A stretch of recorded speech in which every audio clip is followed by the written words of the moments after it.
ये MP set 2017 mathematical science का paper solution part 3 है। उम्मीद है ये वीडियो आपको सेट के एग्ज़ाम प्रिपरेशन में हेल्प करेगा। तो चलिए स्टार्ट करते हैं। इस प्रॉब्लम में दिया है let B denote the vector space of all infinitely differentiable function and let D from B to B the differential operator. में 3 सेट दिए हैं। Consider the sets S1, S2 and S3। The sets which span the solution space of the problem। ये यहाँ पर differential equation दिया है D cube of f equal to 0 और इसके जो सोल्यूशन स्पेस है उसका जो बेसिस है S1, S2, S3 में कौन कौन सा है ये हमें चेक करना है। तो यहाँ पर जो डिफरेंशियल इक्वेशन दिया हुआ है उसका अगर हम ऑक्सिलरी इक्वेशन लिखें तो जस्ट ये क्या है, ये ऑक्सिलरी इक्वेशन m क्यूब हो जाएगा। m क्यूब इक्वल टू 0 यानी कि m equal to 0 0 and 0 repeated roots होंगे, इसलिए जो इसका जनरल सोल्यूशन हो जाएगा f(x) equal to c1 plus c2x plus c3x square, जहाँ पर c1, c2, c3 कोई भी कांस्टेंट है। तो ऑब्वियसली यहाँ पर जो बेसिस है इसका स्टैंडर्ड बेसिस ये अप टू 2 डिग्री पॉलिनोमियल का कलेक्शन है और इसका जो स्टैंडर्ड बेसिस है 1x एंड x स्क्वायर, ठीक है, ये इसका बेसिस है। जो फर्स्ट दिया हुआ है S1 तो ये अपने आप ही बेसिस हो जाएगा। अगर हम देखें यहाँ पर सिर्फ up to 2 degree polynomial term आ रहा है, 1 आ रहा है, x आ रहा है, x स्क्वायर, यहाँ पर 3 डिग्री नहीं आएगा पॉलिनोमियल, ठीक है। इसलिए जो S2 है, S2 किससे, S2 में 3 एलिमेंट है ना, x है, x स्क्वायर और x क्यूब है और ऑब्वियसली ये 3 होने की वजह से यहाँ पर जो कि कांस्टेंट टर्म नहीं लिया गया है तो कोई भी कांस्टेंट पॉलिनोमियल इससे जनरेट नहीं हो पाएगा, जबकि कांस्टेंट पॉलिनोमियल यहाँ पर इसके सोल्यूशन स्पेस में ज़रूर होगा। तो अब देख सकते हैं और यहाँ पर x क्यूब दिया है। ऑब्वियसली x क्यूब इस डिफरेंशियल इक्वेशन को सेटिस्फाई नहीं करता है, तो जब x क्यूब सेटिस्फाई नहीं कर रहा है, एक एलिमेंट S2 का नहीं सेटिस्फाई कर रहा है, तो S2 से जनरेटेड जो वेक्टर स्पेस होगा वो हमेशा इस डिफरेंशियल इक्वेशन को सेटिस्फाई करे, इसकी कोई गारंटी नहीं है। इसलिए जो S2 है वो इस डिफरेंशियल इक्वेशन के सोल्यूशन स्पेस का कभी भी बेसिस नहीं हो सकता है। S1 तो डेफिनेटली है, वो तो स्टैंडर्ड बेसिस हो जाएगा, लेकिन S2 नहीं हो सकता। रीज़न यही है क्योंकि S2 में 3 डिग्री टर्म आ गया है और 3 डिग्री टर्म है यहाँ पर, इसके 3 डिग्री टर्म इस डिफरेंशियल इक्वेशन का कभी भी सोल्यूशन नहीं हो सकता है 3 डिग्री अगर पॉलिनोमियल है। तो अगर हम देखें कि फर्स्ट ऑप्शन तो इनकरेक्ट हो जाएगा क्योंकि इसमें कह रहा है कि all the 3 S1, S2, S3 are basis, यहाँ पर S2 आ गया है, इसकी वजह से ये इनकरेक्ट हो जाएगा। ऑप्शन बी भी इनकरेक्ट हो जाएगा क्योंकि अगेन यहाँ पर S2 आ गया। S2 इस वेक्टर स्पेस के लिए जो सोल्यूशन स्पेस है D3F का, D3F इक्वल टू 0 का, उसका कभी भी बेसिस नहीं हो सकता है, मैंने रीज़न दिया है। तो जो भी ऑप्शन S2 कंटेन कर रहा है, ऑप्शन सी भी S2 एंड S3 कर रहा है, तो ये भी आपका इनकरेक्ट हो जाएगा। एक ही ऑप्शन बचता है हमारा D, जिसमें कह रहा है S3 एंड S1। तो S3 एंड S1 इसके बेसिस हो सकते हैं। S2 को कंटेन करने वाला कोई भी कलेक्शन बेसिस नहीं हो सकता है। तो part A, B and C option incorrect है, D ऑप्शन है वो करेक्ट है। हम चाहें तो जो D में दिया है यानी कि S3, इसको हम देख भी सकते हैं कि ये लीनियरली इंडिपेंडेंट है। इसका जो डायमेंशन है, इसका डायमेंशन 3 हो जाएगा। इसका जो सोल्यूशन स्पेस है, इसका डायमेंशन 3 हो जाएगा क्योंकि 1x एंड x स्क्वायर से जनरेटेड है ये वेक्टर स्पेस। और हम देख सकते हैं कि ये भी S3 भी एक्चुअली लीनियरली इंडिपेंडेंट है। 3 एलिमेंट तो है ही लेकिन लीनियरली इंडिपेंडेंट है। अब वो इसका लीनियर कॉम्बिनेशन लीजिए इसके एलिमेंट का, x प्लस एक्स स्क्वायर और plus gamma times 1 plus x square. अब दोनों तरफ अब कंपेयर करिए जो वेरियस डिग्री हैं x की, तो कांस्टेंट टर्म अगर दोनों तरफ कंपेयर करेंगे तो यहाँ से मिल जाएगा alpha plus gamma equal to 0। X के कोफिशिएंट अगर हम कंपेयर करेंगे तो मिल जाएगा alpha plus beta equal to 0, और हमें अगर एक्स स्क्वायर का कोफिशिएंट अगर दोनों तरफ कंपेयर करेंगे तो मिल जाएगा beta plus gamma equal to 0। और इन तीनों को सॉल्व करेंगे तो ये ऑब्वियसली इम्प्लाई करेगा कि alpha equal to beta equal to gamma equal to 0, यही इसका सिर्फ और सिर्फ सोल्यूशन हो सकता है, इसके अलावा कोई दूसरे सोल्यूशन नहीं हो सकते हैं। सिंपली आप इन तीनों इक्वेशन को अब सम करिए तो आ जाएगा 2 times alpha plus beta plus gamma equal to 0, और ये इम्प्लाई करेगा alpha plus beta plus gamma equal to 0। अब जिसकी भी वैल्यू निकालना है, जैसे इस इक्वेशन से हम फर्स्ट इक्वेशन को हम सब्ट्रैक्ट करेंगे तो बीटा की वैल्यू आ जाएगी, बीटा इक्वल टू 0 आ जाएगा। Second equation alpha plus beta को इससे सब्ट्रैक्ट करेंगे तो गामा इक्वल टू 0 आ जाएगा, और बीटा प्लस गामा को सब्ट्रैक्ट करेंगे तो अल्फ़ा इक्वल टू 0 आ जाएगा, और हमें ट्रिवियल सोल्यूशन मिल जाएगा। इसके लिए ये जो सेट S3 है वो लीनियरली इंडिपेंडेंट हो जाएगा, और इसमें नंबर ऑफ़ एलिमेंट 3 हैं जो कि इसके सोल्यूशन स्पेस का डायमेंशन है, इसलिए S3 भी हमारा बेसिस हो जाएगा। नेक्स्ट क्वेश्चन देखें तो यहाँ पर एक बी वेक्टर स्पेस दिया है और एक linear transformation T from V to B defined है, Tx equal to half of x for all x belongs to vector space V। तो हमें नल्टी निकालना है T की। नल्टी निकालने के लिए हमें इसका जो नल स्पेस है या कर्नेल है T का वो निकालना पड़ेगा। तो अगर हम लें कि x बिलोंग कर रहा है कर्नेल ऑफ T में, कर्नेल ऑफ T, तो इसका मीनिंग क्या हो जाएगा, ये इम्प्लाई करेगा कि T of x equal to 0 vector है, और by definition T of x क्या है, x बाई 2 है, तो x बाई 2 इक्वल टू 0 हो जाएगा, और ये इम्प्लाई करेगा x इक्वल टू 0। इसलिए जो कर्नेल है T का वो एक्चुअली सिर्फ और सिर्फ 0 वेक्टर को कंटेन करेगा, ट्रिवियल सब स्पेस हो जाएगा, और इसलिए इसकी जो नलिटी है, इसका जो डायमेंशन है नल स्पेस का वो 0 हो जाएगा, और ऑप्शन नंबर ए हमारा करेक्ट हो जाएगा।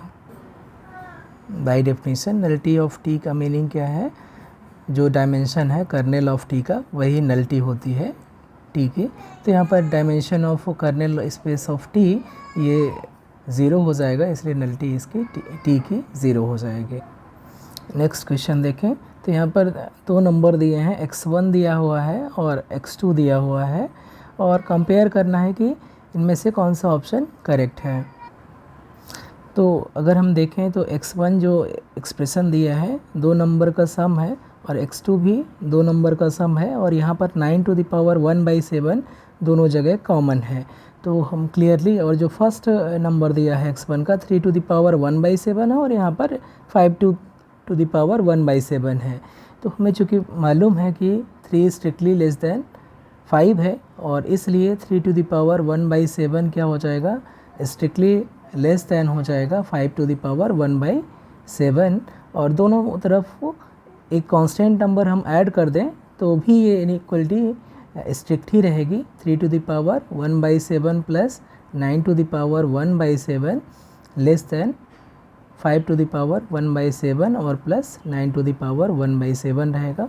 और ये किसकी वैल्यू है, ये x1 की वैल्यू है, और ये x2 की राइट हैंड साइड वैल्यू है, तो x1 लेस दैन x2 हो जाएगा। ऑप्शन नंबर ए हमारा यहाँ पर करेक्ट हो जाएगा। नेक्स्ट क्वेश्चन को कंसीडर करें। इसमें एक स्टेटमेंट दिया है कि F Z is analytic throughout the complex plane, means कि जो एफ फंक्शन है वो क्या है, इंटायर फंक्शन है, and its modulus is uniformly bounded, modulus uniformly bounded है, then F dash Z is identically 0। ये जो स्टेटमेंट है या जो रिज़ल्ट है इसको किस नाम से जानते हैं ये हमें देखना है। यहाँ पर एक वर्ड आया है मॉडुलस इज यूनिफॉर्मली बाउंडेड। इसका मीनिंग ये है कि जो मॉड ऑफ एफ जेड है वो less than equal to m है for some m positive for all z belongs to complex plane. ये यूनिफॉर्मली बाउंडेड का मीनिंग है कि जो मॉडुलस है f का वो पूरे कॉम्प्लेक्स प्लेन पर एक particular real number, positive real number से स्मॉलर है। सभी जेड के लिए, सभी कॉम्प्लेक्स जेड के लिए ये कंडीशन होल्ड करेगी, तो हमें बोलते हैं कि ये यूनिफॉर्मली बाउंडेड है। तो हमें मालूम है कि जो लियोब्लीज थ्योरम होती है उसका स्टेटमेंट है कि अगर कोई भी इंटायर या analytic throughout complex plane function हो और वो नॉन कांस्टेंट हो तो वो यूनिफॉर्मली बाउंडेड नहीं हो सकता है।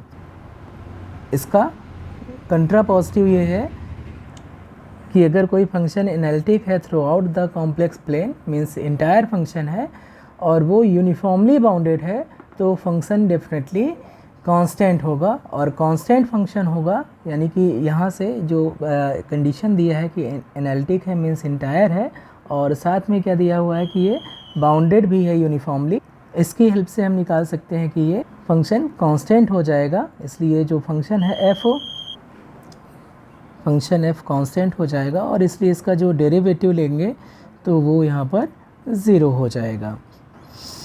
तो ये actually option C Liouville's theorem का स्टेटमेंट है। लियोब्लीज थ्योरम में directly F dash Z equal to 0 तो नहीं करते हैं, लेकिन ये और ये दोनों कंडीशन इक्विवेलेंट है। अगर f कांस्टेंट है, अगर इसका डोमेन कनेक्टेड है तो अगर f कांस्टेंट है तो इसका डेरिवेटिव तो ऑलवेज 0 होगा ही, लेकिन अगर ये डेरिवेटिव ऑलवेज 0 है और उस फंक्शन का डोमेन कनेक्टेड है, यहाँ पर f का जो डोमेन है वो कॉम्प्लेक्स प्लेन है, वो कनेक्टेड सेट है और इसकी वजह से अगर कनेक्टेड सेट है और उसका डेरिवेटिव 0 है तो डेफिनेटली फंक्शन कांस्टेंट हो जाएगा। तो ये एक्चुअली दोनों कंडीशन एक दूसरे के इक्विवेलेंट है, तो ये जो स्टेटमेंट दिया है वो लियोब्लीज थ्योरम का हो जाएगा।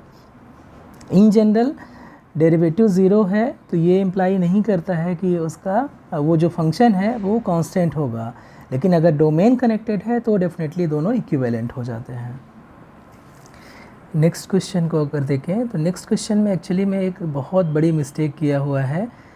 यहाँ पर दिया हुआ है कि let F Z be an analytic function, सिर्फ इतना ही दिया हुआ है, ये नहीं बताया कि एनालिटिक किस डोमेन में है। इसका डोमेन नहीं डिफाइन किया है कि फंक्शन एनालिटिक तो है लेकिन कहाँ पर एनालिटिक है ये मेंशन नहीं किया हुआ है। तो अगर ये मेंशन नहीं किया हुआ है तो अलग अलग डोमेन के लिए अलग अलग रिजल्ट हो सकते हैं। साथ में कह रहा है कि whose value lie on straight line in complex plane, ठीक है। तो अगर हम ये मान के चलें कि जो फंक्शन एफ जेड है वो एनालिटिक है इन कनेक्टेड डोमेन, तब तो हम यहाँ पर रिज़ल्ट जो दिया हुआ है वो कंक्लूड कर सकते हैं। अदरवाइज़ हमारा जो कंक्लूज़न है वो डिफरेंट हो सकता है। तो हम यहाँ पर ये मान के चल रहे हैं कि यहाँ पर जो फंक्शन है एनालिटिक है किसमें, जहाँ पर जो डोमेन है फंक्शन का वो कनेक्टेड सेट है या पूरा का पूरा कॉम्प्लेक्स प्लेन है। तो उस केस में हम अगर जो एफ जेड है, एफ फंक्शन है, वो एनालिटिक हो गया पूरे इंटायर कॉम्प्लेक्स प्लेन में, तो हम यहाँ पर पिकार्ड्स लिटिल थ्योरम को अप्लाई कर सकते हैं। पिकार्ड लिटिल थ्योरम क्या कहती है कि अगर कोई फंक्शन इंटायर है वो नॉन बाउंडेड नॉन कांस्टेंट है तो वो उसका जो रेंज होगा वो डेंस हो जाएगा सी में। इनफैक्ट जो फंक्शन का जो रेंज होगा, अगर F C to C entire function है या एनालिटिक फंक्शन है और ये नॉन कांस्टेंट भी है, नॉन कांस्टेंट है, तो जो सी माइनस रेंज ऑफ एफ है वो क्या होगी, वो कंटेंट होगी, ये सबसेट हो जाएगा सिंगलटन सेट का।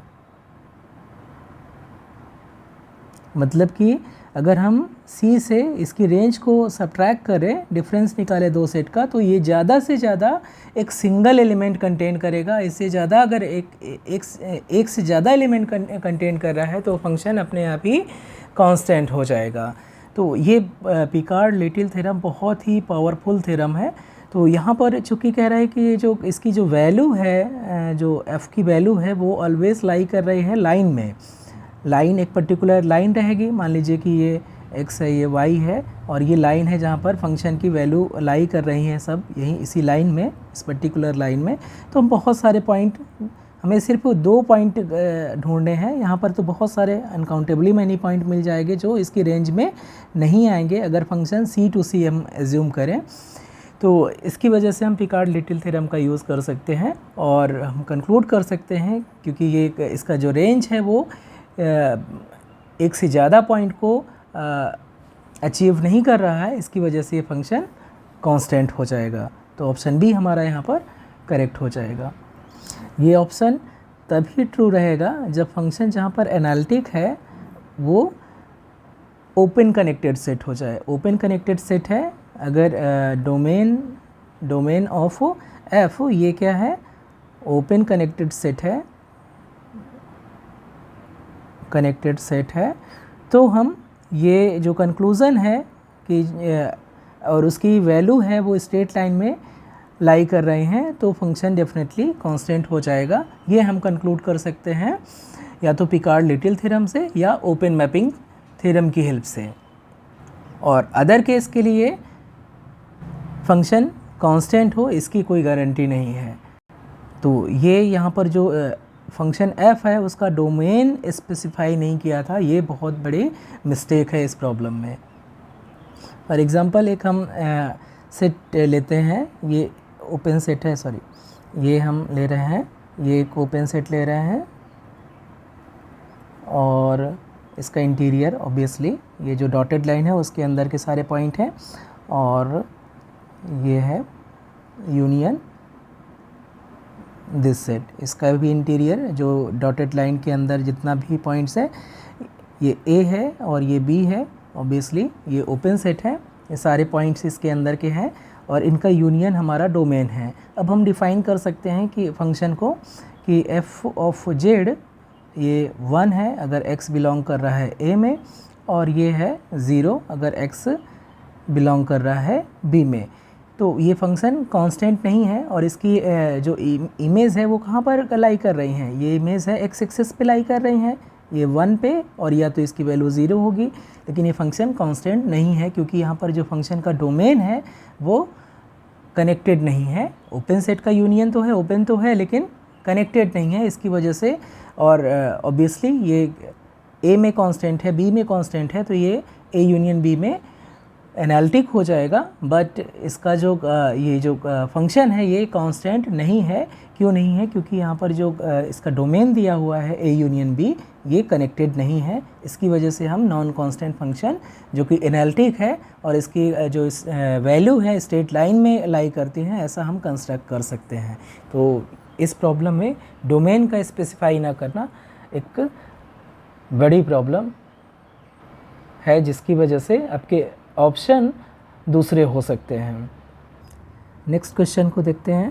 कह रहा है कि the image of line x equal to C under the conformal transformation w equal to square root z is a.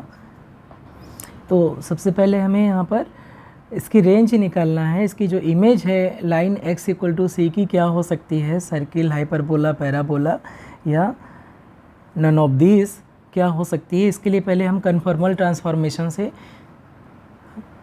Simplify करने की कोशिश करते हैं। यहाँ पर w इक्वल टू हम u प्लस आई वी मानते हैं और z equal to x plus I Y लेते हैं। तो जो कन्फॉर्मल मैपिंग दिया है w equal to z power half दिया है, यानी कि w स्क्वायर हो जाएगा z के बराबर। यहाँ से हम दोनों तरफ स्क्वायर करेंगे तो u square minus B square plus 2i ub हो जाएगा और equal to x plus I Y. Real part और इमेजिनरी पार्ट कंपेयर करेंगे तो हमें मिल जाएगा, रियल पार्ट हम देखेंगे तो x इक्वल टू हो जाएगा u square minus V square. अब हमें किसकी इमेज निकालना है, line x equal to C की। तो x इक्वल टू सी की हमें इमेज निकालना है, तो image of x equal to C क्या हो जाएगी, u square minus V square, ये v है, b square equal to c। और ये किसको रिप्रेजेंट करता है, ये रिप्रेजेंट करता है एक हाइपरबोला को। तो जो इमेज है x इक्वल टू सी की वो क्या हो जाएगी, हाइपरबोला हो जाएगी। ऑप्शन बी करेक्ट हो जाएगा। नेक्स्ट क्वेश्चन में आते हैं। तो कह रहा है कि अंडर व्हाट कंडीशन या what assumption on F does Cauchy's theorem imply that integral of f over c where c is the unit circle is equal 0। तो जो कॉसी थ्योरम का एजम्पशन है वो ये है कि अगर ये फंक्शन है एनालिटिक है किसी डोमेन D में और इसके अंदर कोई भी क्लोज्ड कर्व है, ये C है, और इसका इंटीरियर यानी कि ये जो सॉलिड रीजन है वो D के अंदर है प्रॉपरली, और ये पूरे सॉलिड रीजन और बाउंड्री को कि हर एक पॉइंट पर फंक्शन एनालिटिक है, तो हम ये कह सकते हैं कि इंटीग्रल ऑफ f और c ये क्या हो जाएगा, 0 हो जाएगा। तो यहाँ पर जो यूनिट सर्किल c क्या है, यूनिट सर्किल दिया हुआ है, तो कंडीशन यहाँ पर हो जाएगी। तो जो ये कंक्लूज़न निकालने के लिए जो कॉसी थ्योरम में एजम्पशन है, डोमेन में जिस क्लोज्ड कर्व के अंडर हम इंटीग्रेट करते हैं वो closed curve completely inside domain होना चाहिए, और उस क्लोज्ड कर्व के अंदर के सारे पॉइंट और यानी कि उसके इंटीरियर और बाउंड्री पर फंक्शन को एनालिटिक होना पड़ेगा। तो ये एजम्पशन है। तो फंक्शन f में जो ये कंक्लूड करता है कि जो इंटीग्रल है ओवर c ऑफ f ये 0 हो जाएगा अगर फंक्शन f एनालिटिक है c को कंटेन करने वाले c और उसके इंटीरियर को कंटेन करने वाले रीजन में अगर वो एनालिटिक है। तो ऑप्शन ए हमारा यहाँ पर इनकरेक्ट हो जाएगा क्योंकि ये कह रहा है कि एनालिटिक आउटसाइड c, और ऑप्शन बी भी इनकरेक्ट हो जाएगा, f इज़ एनालिटिक है एवरी पॉइंट ऑफ c, ये भी इनकरेक्ट है। हमें बाउंड्री पर हर एक पॉइंट पर एनालिटिक चाहिए और उसके इंटीरियर पॉइंट पर भी एनालिटिक चाहिए।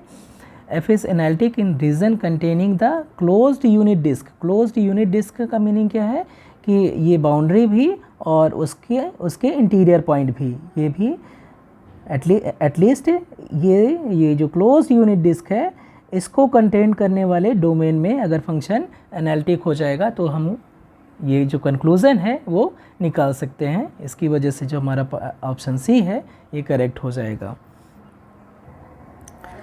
नेक्स्ट प्रॉब्लम आइडेंटिटी थ्योरम पर बेस्ड है और इस पर बेस्ड क्वेश्चन कई बार नेट एग्ज़ाम में भी पूछे जाते हैं। ये स्टैंडर्ड क्वेश्चन है, बहुत अच्छा क्वेश्चन है।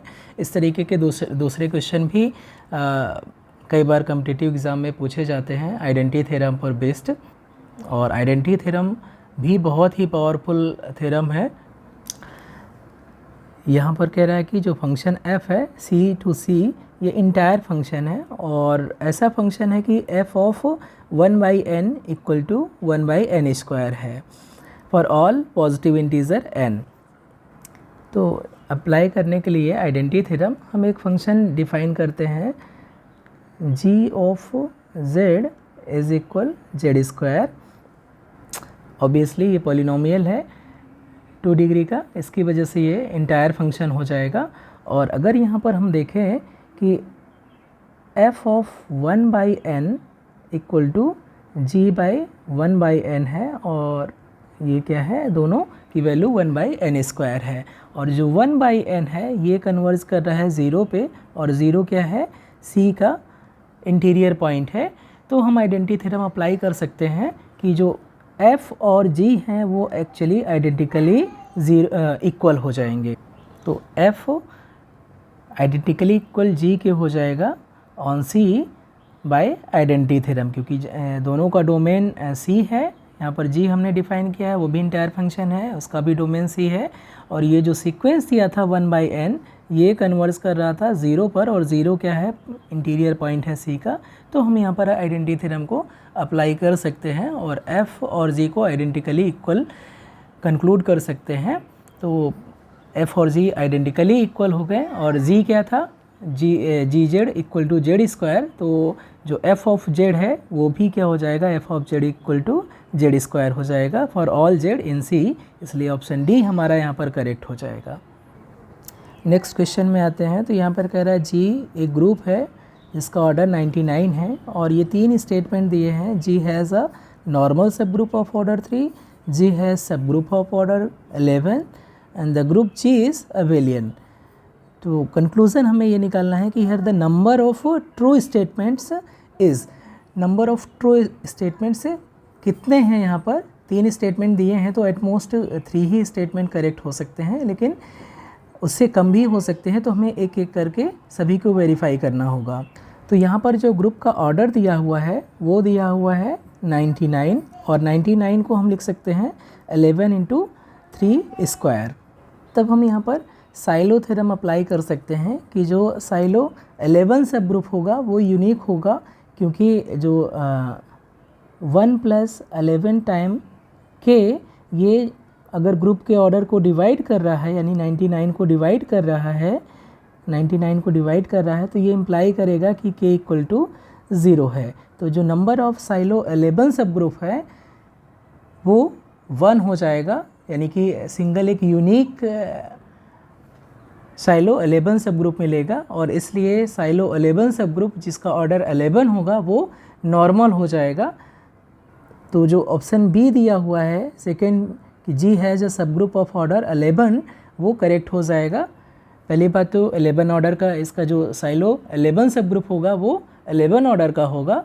11 की जो मैक्सिमम पावर है वो 11 की मैक्सिमम पावर जो 99 को डिवाइड कर रही है वही क्या हो जाएगा, इस ग्रुप का ऑर्डर हो जाएगा, और 11 की पावर 1 ही इसको डिवाइड करेगा, तो 11 की पावर 1 इसका ऑर्डर हो जाएगा। तो 11 ऑर्डर का हमें एक सब ग्रुप मिलेगा, और इनफैक्ट बाय साइलो थ्योरम वो चूँकि सब ग्रुप यूनिक होगा, इसकी वजह से वो एक्चुअली में नॉर्मल सब ग्रुप हो जाएगा। और अगेन जो साइलो 3 सब ग्रुप है उसका ऑर्डर 3 स्क्वायर होगा, और जो नंबर ऑफ साइलो 3 सब ग्रुप है वो कितने हो जाएंगे, 1 + 3 × k। ये 99 को कब डिवाइड करेगा, 99 को डिवाइड कर रहा है, तो ये इम्प्लाई करेगा कि k = अगेन 0 है। k अगर 0 नहीं है तो ये कभी भी 99 को डिवाइड नहीं कर सकता है। तो जो नंबर ऑफ साइलो 3 सब ग्रुप है जिसका ऑर्डर 3 स्क्वायर है वो भी एक्चुअली में यूनिक हो जाएगा, और इसकी वजह से यूनिक हो जाएगा, और इसकी वजह से जो साइलो 3 सब ग्रुप है जिसका ऑर्डर 9 रहेगा वो भी नॉर्मल हो जाएगा। अब हम एक रिज़ल्ट यूज़ करेंगे कि अगर ग्रुप का जो ऑर्डर है वो इस टाइप से है, P1 power α1 × P² α2 up to Pn² αn, जहाँ पर P1, P2, P3 ये सारे क्या हैं, डिस्टिंक्ट प्राइम है, ये डिस्टिंक्ट प्राइम है, और जो αi है वो या तो 1 है या 2 है। और इसका कंक्लूज़न है कि अगर साइलो Pi सब ग्रुप्स ये क्या हो जाएं, सारे के सारे यूनिक हो जाएं, तो जो G होगा वो एक्चुअली में अबेलियन ग्रुप हो जाएगा। तो यहाँ पर जो हमने कंक्लूड किया है कि साइलो 11 सब ग्रुप और साइलो 3 सब ग्रुप जो है वो दोनों यूनिक हैं, और ये इसका जो ऑर्डर है इसी टाइप का है, 11 की पावर 1 है यहाँ पर और 3 की पावर 2 है, तो इसी टाइप का ऑर्डर है। और दोनों सब ग्रुप 11 सब ग्रुप और साइलो 3 सब ग्रुप दोनों क्या है, यूनिक है। इसलिए इस थ्योरम को यूज़ करके हम निकाल सकते हैं कि जो ग्रुप होगा वो एक्चुअली अबेलियन हो जाएगा। तो जो हमारा थर्ड स्टेटमेंट है वो भी करेक्ट हो जाएगा। और अगर ग्रुप अबेलियन है तो उसके सारे सब ग्रुप्स क्या हो जाएंगे, नॉर्मल हो जाएंगे। तो जो 3 है, 3 चूँकि डिवाइड कर रहा है, 3 डिवाइड कर रहा है 99 को, ऑर्डर ऑफ ग्रुप को, तो 3 ऑर्डर का एक सब ग्रुप मिलेगा बाई साइलो थ्योरम, और वो भी नॉर्मल हो जाएगा। तो हमारा फर्स्ट ऑप्शन है वो भी करेक्ट हो जाएगा। तो जो नंबर ऑफ ट्रू स्टेटमेंट है वो 3 हो जाएंगे। साइलो थ्योरम बहुत ही पावरफुल थ्योरम है ग्रुप थ्योरी में, और इस पर बेस्ड क्वेश्चन अक्सर कॉम्पिटिटिव एग्ज़ाम में पूछते हैं। होपफुली ये क्वेश्चन क्लियर हो गया होगा आपका। नेक्स्ट क्वेश्चन स्टेटमेंट पर बेस्ड है। इसमें कह रहा है कि every finite group G is isomorphic to a permutation group. इस स्टेटमेंट को क्या बोलते हैं? तो ये एक वेल नोन रिजल्ट है। इस स्टेटमेंट को बोलते हैं कैले थ्योरम। तो ऑप्शन हमारा यहाँ पर ए करेक्ट हो जाएगा। नेक्स्ट क्वेश्चन को देखते हैं। ये एक इम्पॉर्टेंट क्वेश्चन है। इस टाइप के क्वेश्चन CSIR नेट और दूसरे स्टेट एलिजिबिलिटी टेस्ट में भी पूछे जाते हैं। किसी भी एग्ज़ाम में, असिस्टेंट प्रोफेसर का एग्ज़ाम है उसमें भी इस टाइप के क्वेश्चन पूछे जा सकते हैं। बहुत ही स्टैंडर्ड क्वेश्चन है और जो एक ही फैक्ट पर बेस्ड है, जिसको हम डिस्कस करेंगे अभी। यहाँ पर कह रहा है कि let F be a field of 32 elements and A is defined by this, then number of element in A। तो ये जो प्रॉब्लम है ये एक फैक्ट पर बेस्ड है, एक रिज़ल्ट पर बेस्ड है कि अगर फील्ड है और उसका ऑर्डर क्या है, फाइनाइट है। अगर फाइनाइट फील्ड है कोई आपके पास F, तो जो F स्टार होगा, F star means F minus zero. Zero क्या है, एडिटिव, क्योंकि यहाँ पर फील्ड है तो एडिशन के रिस्पेक्ट में ग्रुप बनाएगा, और जो नॉन ज़ीरो टर्म है, नॉन ज़ीरो जो एलिमेंट्स हैं वो मल्टीप्लिकेशन के रिस्पेक्ट में अबेलियन ग्रुप बनाएंगे। तो यहाँ पर ज़ीरो क्या है, ये एडिटिव आइडेंटिटी है। तो अगर हम ये ज़ीरो को यहाँ से एक्सक्लूड कर दें F से और F स्टार बनाएं, तो ये एक्चुअली ये एक साइक्लिक ग्रुप बनाएगा और इसका ऑर्डर क्या हो जाएगा, ये F स्टार क्या है, साइक्लिक ग्रुप है। और इसका जो ऑर्डर है वो क्या हो जाएगा, order of obviously F star कितना हो जाएगा, ये ऑर्डर ऑफ F माइनस 1 हो जाएगा। क्यों, क्योंकि यहाँ से हमने एक एलिमेंट को रिमूव कर दिया है। तो यहाँ पर जो फील्ड दिया हुआ है वो क्या दिया है, 32 एलिमेंट का दिया हुआ है, यानी कि जो F का ऑर्डर है वो यहाँ पर 32 दिया हुआ है। तो जो F स्टार है, एक एलिमेंट को हमने रिमूव कर दिया तो उसका ऑर्डर कितना हो जाएगा, 31 हो जाएगा। और जो F स्टार है, इस रिज़ल्ट की हेल्प से ये एक्चुअली एक साइक्लिक ग्रुप बनाएगा और जिसका ऑर्डर कितना हो जाएगा, 31 हो जाएगा। और चूँकि 31 क्या है, प्राइम नंबर है, तो इसके जो नंबर ऑफ जनरेटर्स हो जाएंगे इस साइक्लिक ग्रुप के F स्टार के, वो 31 माइनस 1 यानी कि 30 हो जाएंगे। यानी कि जितने भी नॉन आइडेंटिटी एलिमेंट हैं वो सारे के सारे जनरेटर हो जाएंगे। और वो जनरेटर हैं या वो एलिमेंट हैं वो इसी प्रॉपर्टी से दिए जाएंगे कि x to the power 31 equal to 1 हो जाए, यानी कि इसका जो ऑर्डर है 31 रहे, और साथ में क्या हो जाए कि x to the power k is not equal to 1 हो for all natural number k less than 31। तभी तो ये क्या हो पाएगा, जनरेटर हो पाएगा। अगर k लेस दैन 31 के लिए ये इक्वल टू 1 हो गया तो इसका ऑर्डर 31 से स्मॉलर हो जाएगा और वो फिर जनरेटर होगा ही नहीं। ठीक है, तो 31 चूँकि प्राइम है तो इसके नंबर ऑफ जनरेटर 30 हो जाएंगे।